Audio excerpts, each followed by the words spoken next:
하나님으로부터 은혜를 받은 우리입니다. 여러 모양으로 받았고 또 여러 모양으로 은혜를 누리고 있습니다. 끝없이 사랑해 주시는 하나님, 보호하여 주시는 우리 하나님, 갈 길을 몰라 어려워하는 우리에게 갈 길을 만들어 주신 은혜를 베풀어 주십니다. 아픔 중에 있을 때에는 우리를 그 아픔에서 건져 주시고 치유하여 주십니다. 우리는 눈으로 보고 또 손으로 만지고 듣고 느낀 감각으로 하나님께 받은 은혜를 경험합니다. 무감각하거나 묻어진 우리의 마음이 있을 때에도 우리는 그 은혜 안에 살아갑니다. 그래서 우리는 하나님께 은혜가 없이는 살아갈 수 없습니다 라고 이야기합니다. 오늘 본문에 등장하는 하나님의 은혜는 오래 참음입니다.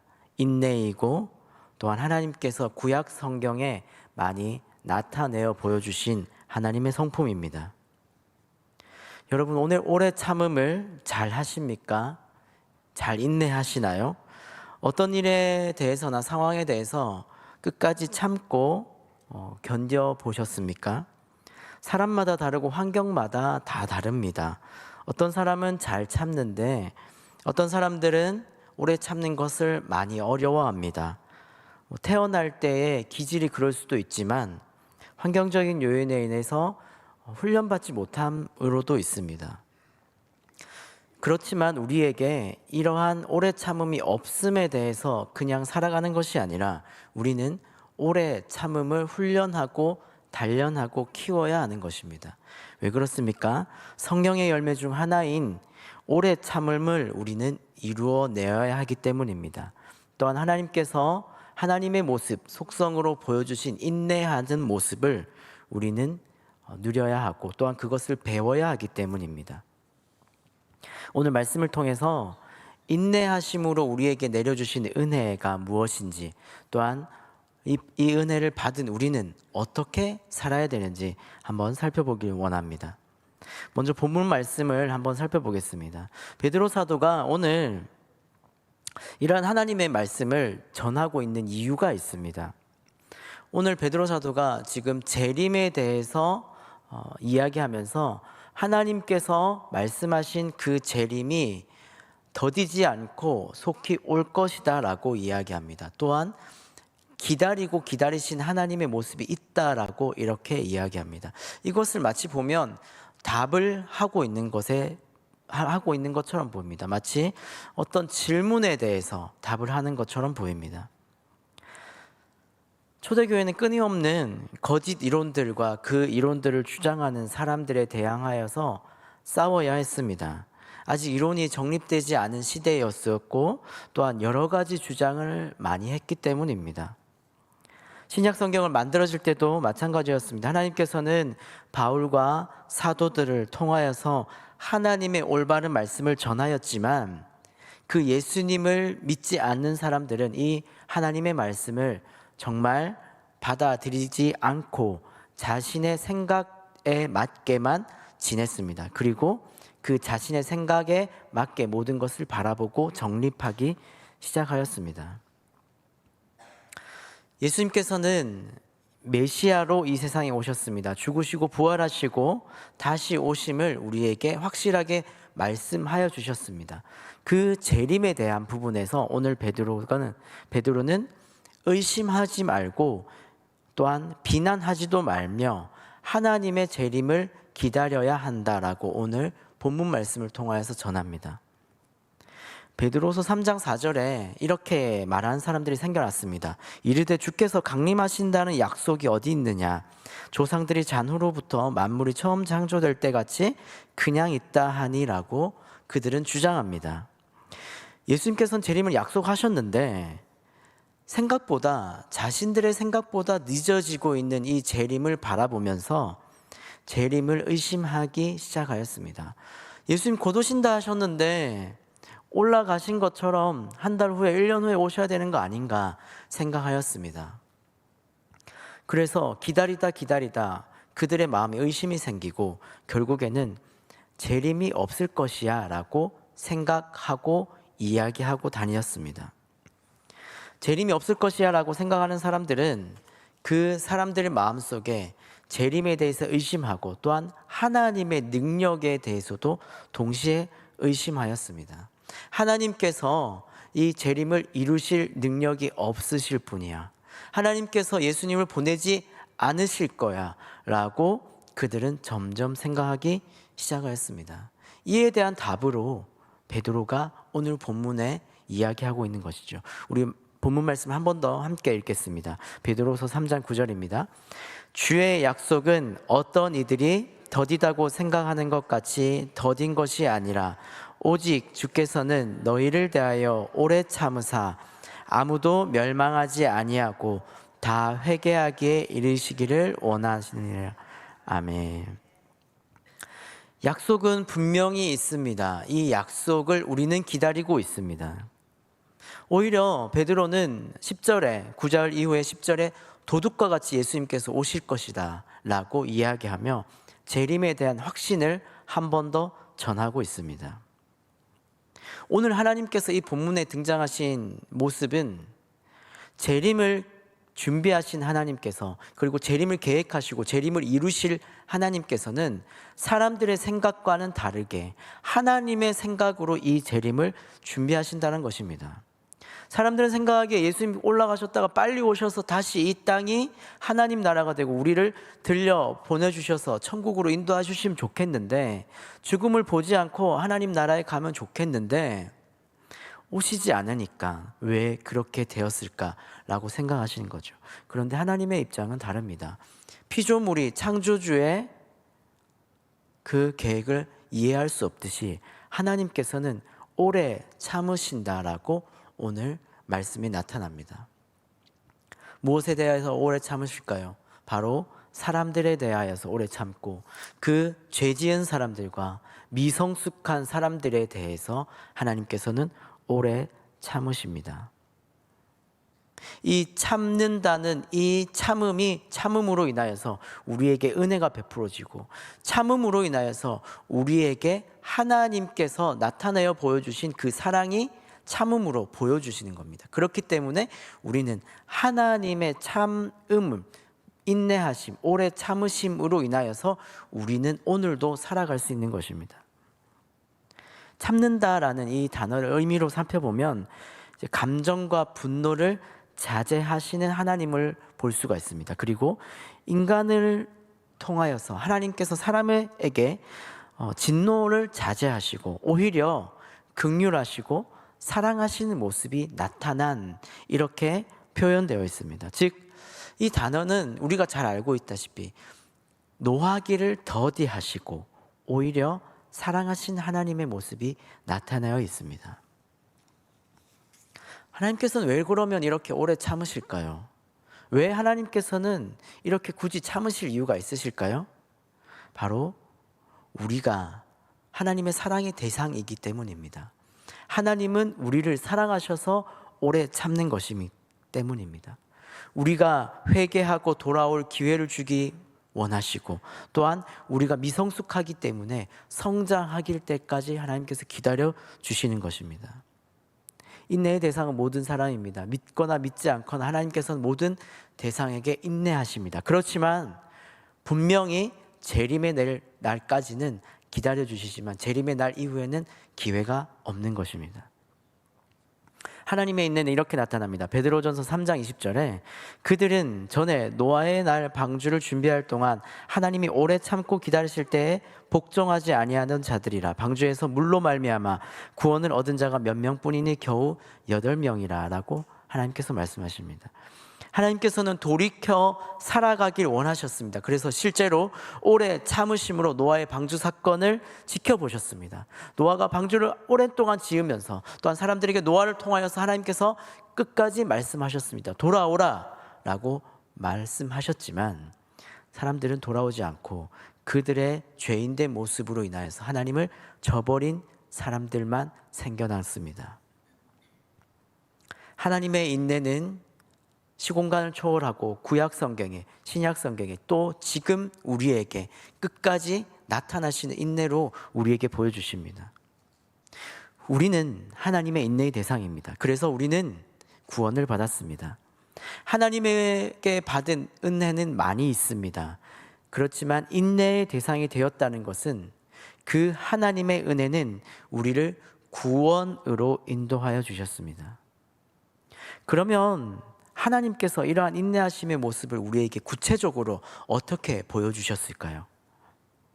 인내는 모든 부분에서 하나님께서 참으십니다만, 만약에 하나님께서 참으시지 않았다면이라고 생각하면 우리는 그 하나님의 오래 참음을 더 정확히 볼 수가 있습니다.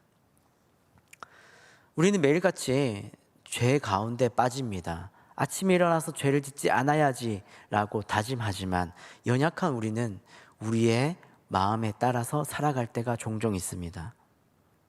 그 죄로 인해서 우리는 고통을 당합니다. 슬픔에 빠지기도 합니다. 그런데 우리는 이 죄로 인하여서 영원한 멸망에 가지는 않습니다. 왜 그렇습니까? 이미 우리의 죄값은 예수님께서 모두 해결해 주셨기 때문에 우리는 이 죄에 대해서 예수님의 이름으로 고백만 한다면 우리 이 죄가 모두 해결될 것임을 우리는 알고 있기 때문입니다. 그렇기 때문에 우리는 인내하시는 하나님께 우리의 시선을 두어야 됩니다. 만약에 구약 성경에 나타난 그런 사람들처럼, 이스라엘 백성들처럼 우리가 그런 잣대를 가지고 하나님께서 보신다면 우리는 병에 걸려야 마땅하고, 죽어 마땅하고, 슬픔에 빠져 마땅하고, 영원한 멸망에 빠져야 마땅합니다. 하지만 예수님을 보내주심으로 하나님의 인내를 우리에게 보여주셨기 때문에 우리는 영원한 멸망에 빠지지 않는다는 약속을 붙들고 있습니다. 요한일서 1장 9절에 하나님께서 이렇게 우리에게 약속하셨습니다. 만일 우리가 우리 죄를 자백하면 그는 미쁘시고 의로우사 우리 죄를 사하시며 우리를 모든 불의에서 깨끗하게 하실 것이다 라고 우리에게 소망의 말씀을 주셨습니다. 이것으로 인하여서 우리는 하나님께서 인내하셨기 때문에 우리의 죄가 해결된다라는 것을 볼 수가 있습니다. 우리는 우리의 죄를 계속해서 나타내지만 하나님께서는 우리 죄에 대해서 끝까지 참으심으로 말미암아 우리 죄가 해결될 수 있는 기회가 생기는 것입니다. 한 가지 더 예를 들어 보겠습니다. 기도하는 시간을 우리는 매일 가져야 하는데 말씀을 매일매일 읽어야 합니다. 그런데 우리의 모습을 바라보면 매일 기도해야 됨에도 불구하고 그렇지 못할 때가 있습니다. 자주 말씀을 읽고 그 말씀대로 살아야 되는데 말씀을 읽긴 하지만 그 말씀을 덮고 나면 그 말씀이 우리에게 정말 능력이 되는가, 그런 사람으로 살아가는가, 우리의 삶을 바라보면 그렇지 않을 때가 있는 것이죠. 하나님께서는 이러한 우리가 기도하지 못하는, 그리고 말씀으로 변화되지 못하는 우리에게도 끝까지 참으십니다. 성장하지 못하고 있고 오히려 뒤로 처져 있는 우리에게도 인내하심으로 우리가 더 기도할 수 있는 자리에 가게 하시고, 말씀 읽는 자리에, 그리고 그 말씀으로 성장하는 자리에 가게 하십니다. 하나님의 인내는 단순히 재림의 시간을 지켜주시고, 그리고 그 재림으로 인하여서 하나님의 그 사랑을 보여주시는 것뿐만 아니라 지금 이 시간에도 하나님의 인내하심의 그 은혜는 작용하고 있는 것입니다.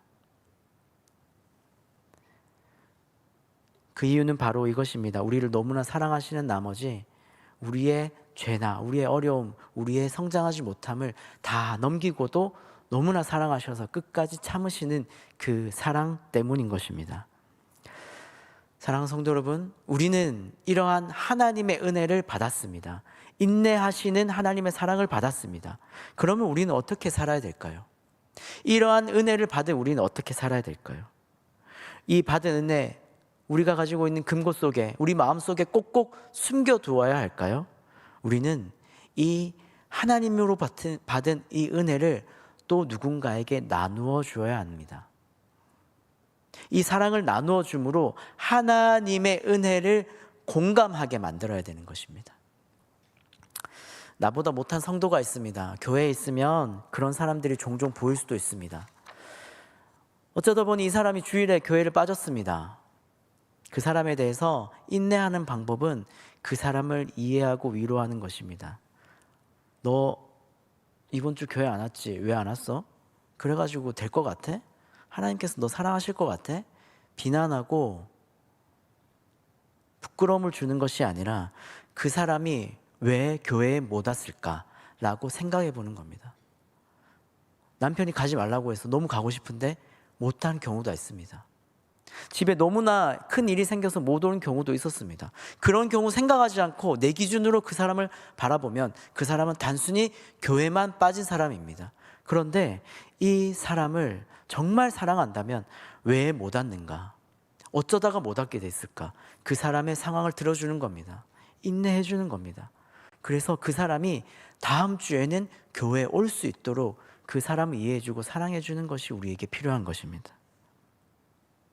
그 사람을 비난하기보다는 더욱 사랑하고 그 사람의 상황을 바라보고 도와줄 수 있는 부분에 도와주어서 다음 주에는 교회 오고 다음에는 기도의 자리에 오고 다음에는 금요 성령 집회에 함께 와서 같이 기도할 수 있는 그런 시간으로 만들어 주어야지, 그 사람을 비난하거나 괴롭게 한다면 우리는 인내하시는 하나님의 그 사랑을 받은 사람으로서 살아가는 것이 잘 못 살아가는 것입니다. 교회는 연약한 사람들에 대해서 더욱 이해해주고 사랑해주는 곳입니다. 하나님께서 우리에게 그러하시고 또한 나에게 그러하셨습니다. 우리에게 끝까지 참으셨는데 우리는 하나님을 따라간다고, 하나님의 성품을 따라간다고 하면서, 배워야 한다고 하면서 그 인내하심을 나타내어 보내지 않는다면 우리는 잘못된 하나님의 말씀을 읽고 있는 것이죠. 말씀을 맺겠습니다. 우리 갈라디아서 5장 22절에서 23절 말씀입니다. 우리 성령의 열매의 말씀인데 함께 한 목소리로 읽겠습니다. 오직 성령의 열매는 사랑과 희락과 화평과 오래 참음과 자비와 양선과 충성과 온유와 절제니 이 같은 것을 금지할 법이 없느니라. 아멘. 성령의 열매는 9가지입니다. 9가지 중에 아무것도 없고 이것만 있는 것이 아니라 조금씩 성령의 열매는 우리에게 나타납니다. 그런데 우리의 삶에서 어떤 부분에서는 사랑이란 부분이 굉장히 커져서 이러한 사랑의 부분이 나타날 때도 있고, 다 잘 맺혀져야 되지만 어떤 부분에서는 기쁨이라는 부분에서 나타내서 사람들에게 기쁨을 전할 수가 있습니다. 자, 우리는 오늘 하나님의 오래 참으심에 대해서 말씀을 들었습니다. 그러면 우리 마음에 오래 참음이라는 열매가 조금 더 커졌습니다. 이러한 열매를 우리는 맺었다면, 더 키워가고 있다면 우리는 오래 참음을 나타내어 줘야 되는 것입니다.